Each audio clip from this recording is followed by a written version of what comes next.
जय हिंद दोस्तों। प्रधानमंत्री आवास योजना ग्रामीण और शहरी ग्रामीण परिवारों को किस प्रकार लाभ मिल रहा है, देखा जाए तो क्या क्या हमारे पास कमेंट आई है और देखा जाए तो कितना लाभ मिल रहा है और कितना मिलना चाहिए। तो इस बारे में क्या क्या नए अपडेट आए हैं और क्या नए अपडेट आना चाहिए, तो सारी कुछ प्रक्रिया आपको हम वीडियो के माध्यम से बताएंगे। वीडियो को अंत तक जरूर देखें।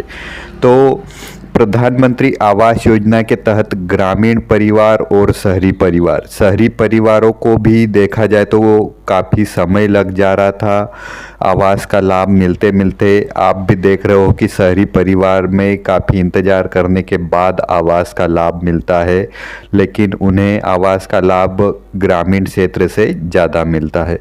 तो ग्रामीण क्षेत्र और शहरी क्षेत्र में देखा जाए तो महंगाई तो वही है, क्योंकि मकान बनाने में जो सामग्री लगती है, ईंट, सरिया, सीमेंट, रेत, गिट्टी और मजदूर, तो शहर में भी वही महंगाई है और ग्रामीण क्षेत्र में भी वही महंगाई है।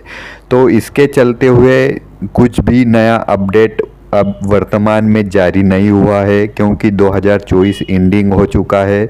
2025 में जैसे ही नव वर्ष प्रारंभ होता है उसमें कुछ नया अपडेट आने की संभावना है।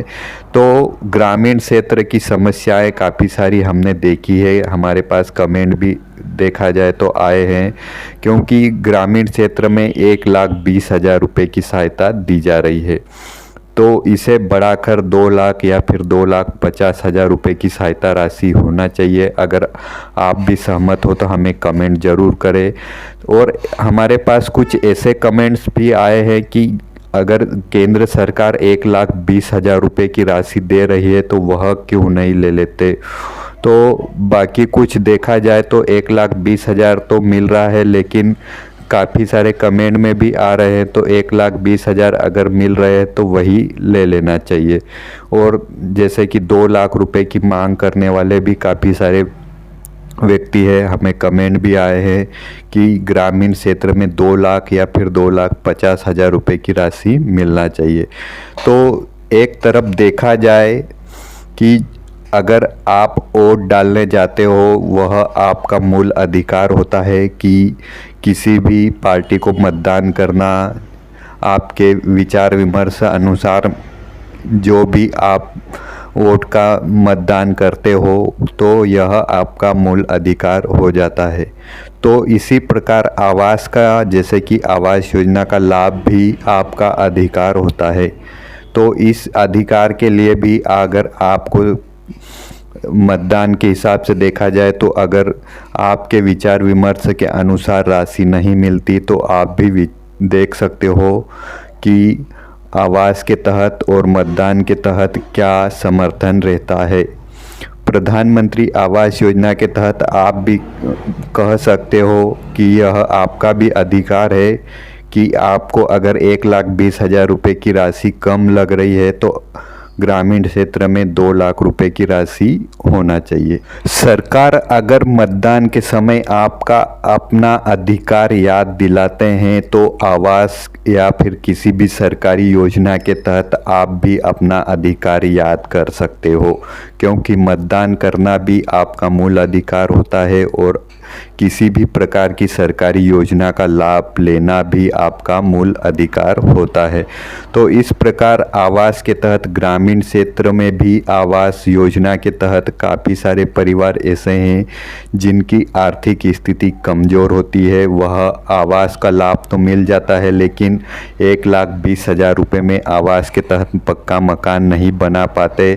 तो उन्हें देखा जाए तो कर्ज लेकर पक्का मकान बनाना होता है या फिर देखा जाए तो मकान अधूरा रह जाता है। तो इसके चलते हो, जैसे कि जिन परिवारों के पास घर की पूंजी होती है वह तो अपनी घर की पूंजी लगाकर पक्का मकान बना लेते हैं, लेकिन जिनकी आर्थिक स्थिति कमज़ोर होती है ना तो वो घर की पूंजी लगा सकते हैं, ना ही कर्ज ले सकते हैं। तो ऐसी स्थिति में 1,20,000 रुपये में उन्हें जैसे कि पहली किस्त मिल जाती है और अगली जैसे कि 3 किस्तें बकाया रह जाती है और उनका मकान भी अधूरा रह जाता है। तो इस प्रकार ग्रामीण क्षेत्रों में काफ़ी सारे कमेंट्स हमने भी देखे हैं, काफ़ी सारी जानकारी अपडेट भी आए हैं, लेकिन जो राशि बढ़ने का अपडेट था वह नहीं आ पाया।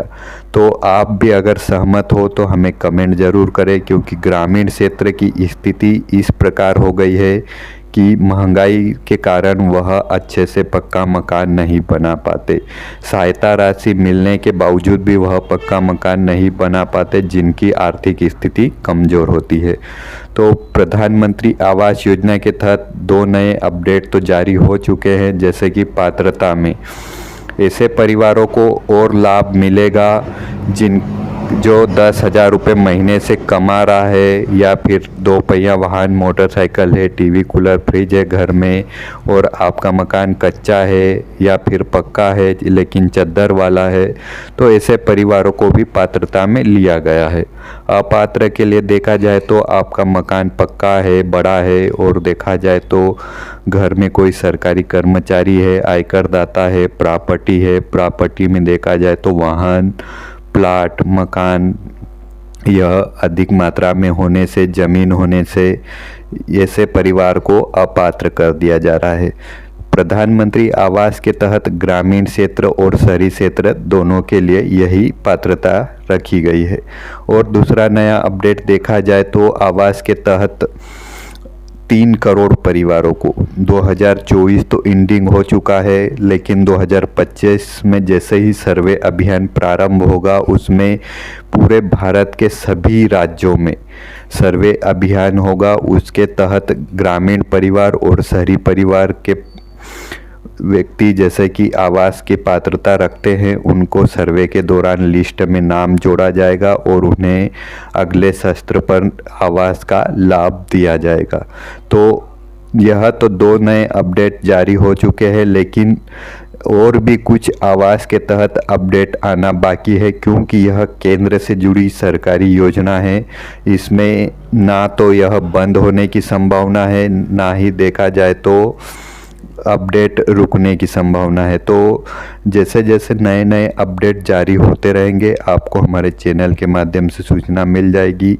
वर्तमान में देखा जाए तो आवास का लाभ जिन परिवारों को लिस्ट में नाम दर्ज था उन्हें आवास का लाभ मिल रहा है।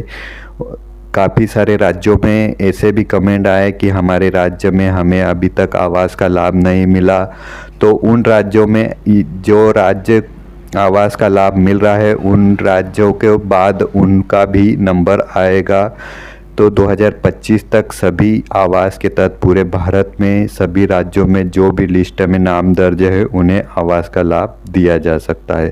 तो और नए अपडेट की जानकारी देखने के लिए चैनल को ज़रूर सब्सक्राइब करें। जय हिंद।